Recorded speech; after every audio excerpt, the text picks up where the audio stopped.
Howdy. This time we're going to take a look at my latest acquisition, a Crosman 66 AB Power Master.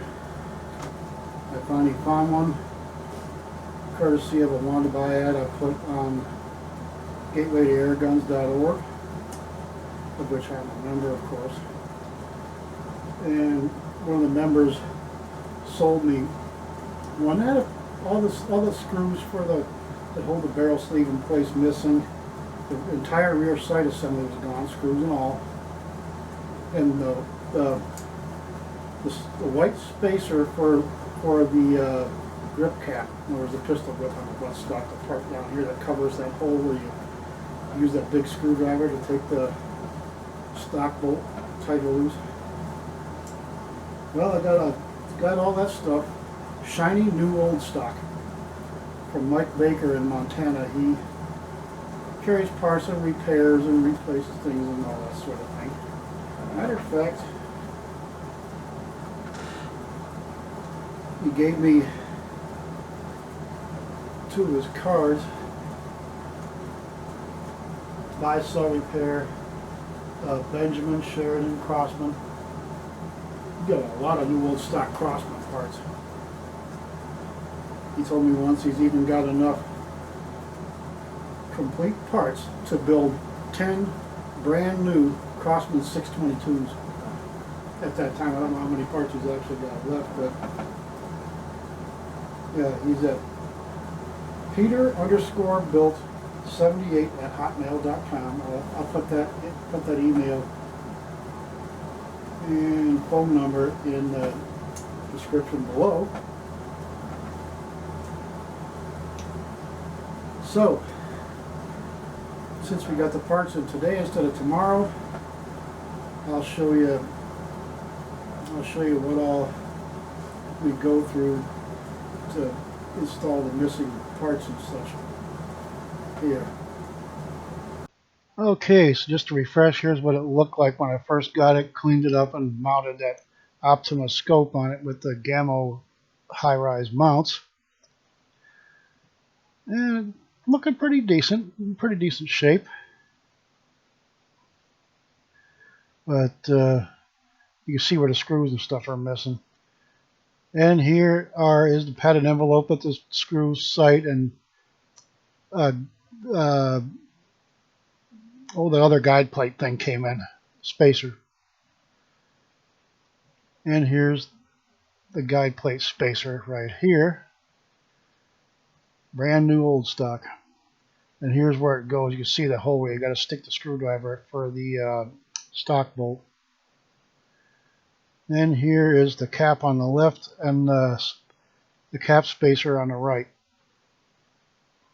And here it is right side up, so you can see that the old Crosman logo on the cap. Nice touch. And put together. I might even hot glue the 2 parts together so you have to tighten on the field. You won't lose it. And here it is back in place. I like the checkering there too. That is cool. And here's what the now complete buttstock looks like with the cheek piece and everything. And the screws, sight, and all that stuff, elevator came in those envelopes in the Ziploc bag. Gotta love the look of new old stock parts, all shiny and pretty and new. That's black rather than that like a medium blue, cobalt blue or something looking. One on the left is the barrel HSO screw, and the one on the right is the guide screw for that tab on the pump tube cap. And here is the barrel HSO screw in place in that upper hole there. The head's smaller than the original one, but the thread pitch and diameter and length is all good. And here's the brand new rear sight assembly and back in place, and as low as I can get it. You see how good it looks. Looks better than the barrel, but it is new old stock after all. And everything, we basically see everything back in place here where it now looks complete. And here is the guide screw. That's where it goes, and that tab on the a redesigned pump tube cap. Actually looks pretty good from underneath. It looks real nice. And an overall view with everything back in place and all ready to rock and roll. It needs to be cleaned yet, but that's to be expected. Looks a lot better now, huh? And boy, that barrel sleeve, we call it a sleeve, not a shroud, with Crosman and Benjamin. But we call it a shroud, so tomato, tomato, whatever. So, I'm going to try to, I haven't cleaned inside the barrel yet, just since we got it back together. Just take a couple of test shots. On 77 caliber again, just like the 760s and all that. JSB Exact Express 7.87 grain. I'll give it a full 10 pumps just to see what we shall see.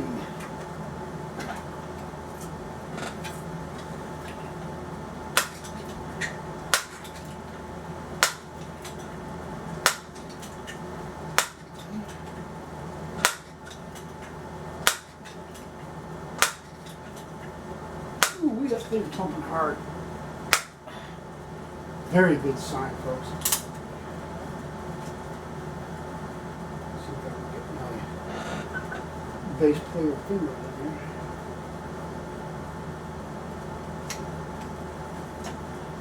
Okay. As always, may fortune favor the foolish.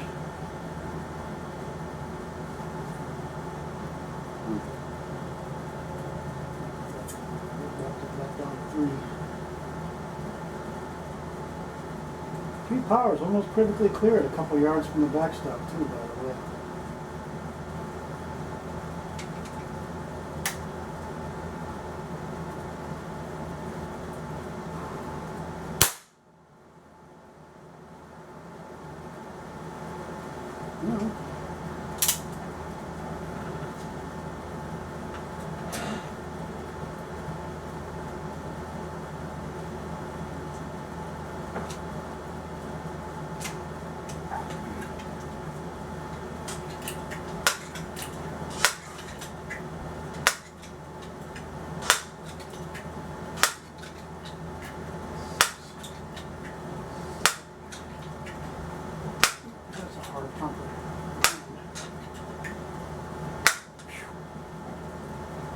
Even with the longer four-stock here, boy, doggone it, thing takes some pumping, which of course is good.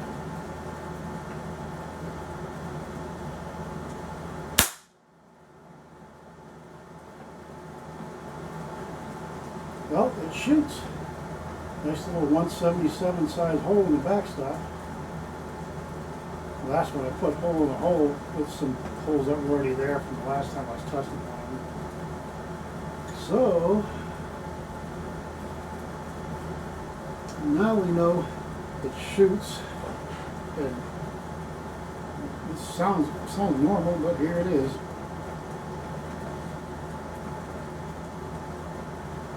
Looks good with the white cap and the screws in place, and so everything in the sight, your side assembly is all shiny, brand new old stock.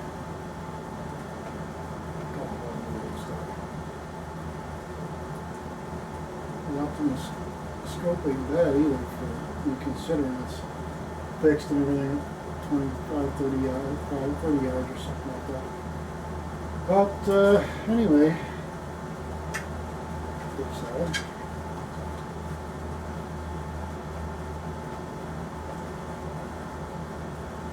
So it's back in one piece again. It's looking good.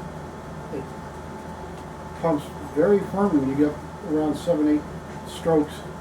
Oh, and you get a 10, and then you know your arms gonna be tired pumping this thing all day, which tells me that its internals are in good condition, and just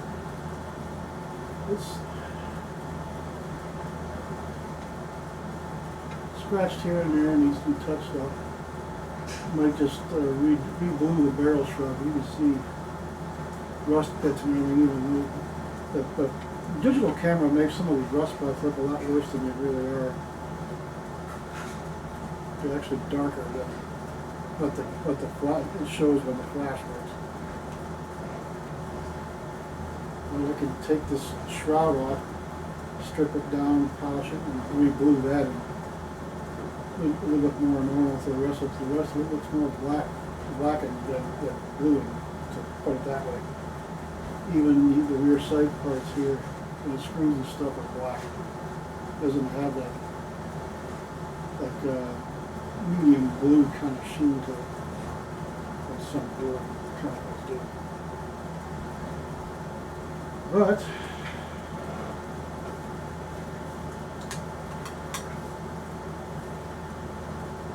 that's it.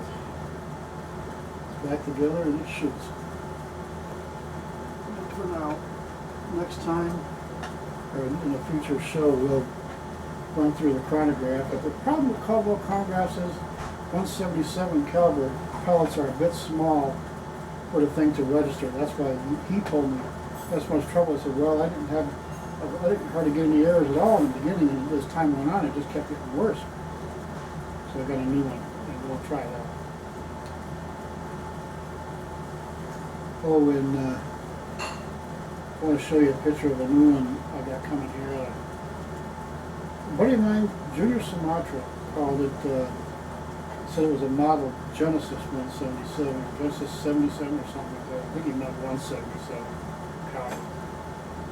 And it might have been, I can't remember off the top of my head, the Genesis looked like it was a lot like that. This new one is called a Guide Hawke. It's a nitro piston 177 caliber ultra magnum. It's rated at 1250 feet per second. And this time it comes with a center point. Now anyway, they come with a center point 3 to 9 by 32 scope. The size of that one there looks a lot like that one, except it's a center point. And the usual center point mounts. And this one here has the here, let me show you that. You see how you sight through right here? The sight through hole, it's got like a V notch on the bottom, sort of. It's shaped like an upside down house. These are made by Gamma. It's a Gamma high-rise mount. And you can see about how far away it is from the top of the rear sight there. The bottom of that bell might have to be moved a little bit, so it's not pushing down on the rear sight blade. But I got some Hawke.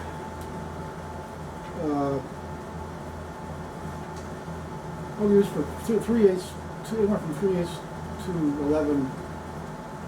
I think it's just 11 millimeter or whatever it is anyway. Hawke mid-rise match rings to put on this thing to lower the parallax on this scope.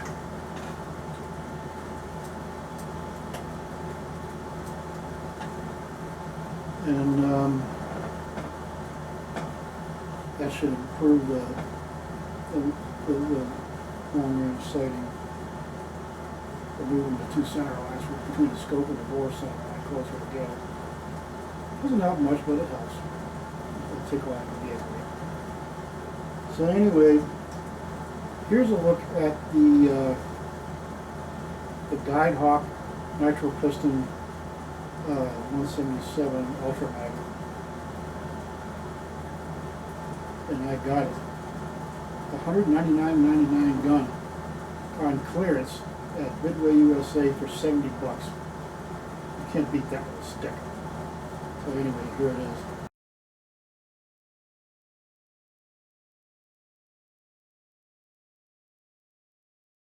Pretty nice, huh?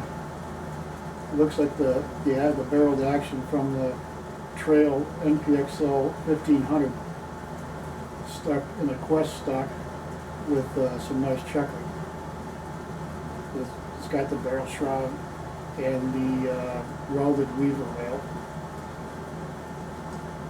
which would come in very handy. love that in the center point scopes they usually give with Benjamins and whatnot. But $70 versus 200, I couldn't pass that up. I just couldn't. I passed up 3 or 4 the last 4 or 5 months, and I thought to myself, if I do that one more time, I'll hate myself, come off the dog.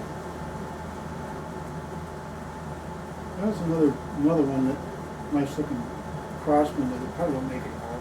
Just quit making it. This guy just cleared out what was left. You know how they do. Well, anyway, that's about it for this time. So good Lord willing, the creeks don't rise. We'll see you again.